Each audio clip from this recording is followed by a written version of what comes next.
അത് തകർക്കും. ഇനി KSEBയുടെ സ്ഥിതി എന്നോട് ചന്ദ്രശേഖരൻ പറഞ്ഞുകൊണ്ട് ഞാൻ പറയുന്നു, KSEB നമ്മുടെ ഗവൺമെന്റിന്റെ കാലത്ത് ലാഭത്തിലാക്കി. ഒരു യൂണിറ്റിന് 20 പൈസ കുറച്ചു കൊടുത്തു. ഇപ്പൊ എത്രയാണെന്നറിയാം?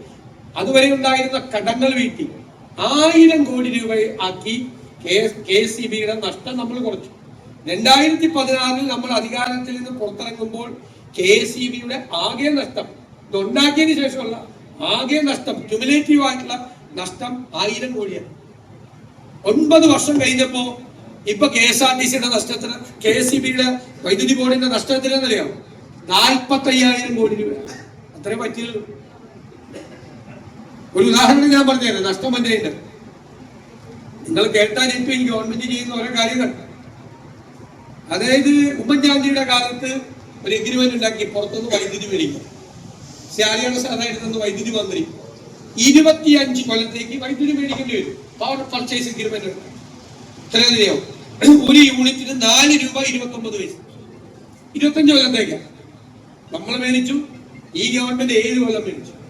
2 കൊല്ലം മുമ്പ് ഇവർക്ക് പെട്ടെന്നൊരു ബോധോദയം, ആ കരാർ റദ്ദാക്കിയത് അഴിമതിയാണ്, പ്രൊസീജിയർ മിസ്റ്റേക്ക് ആണ്.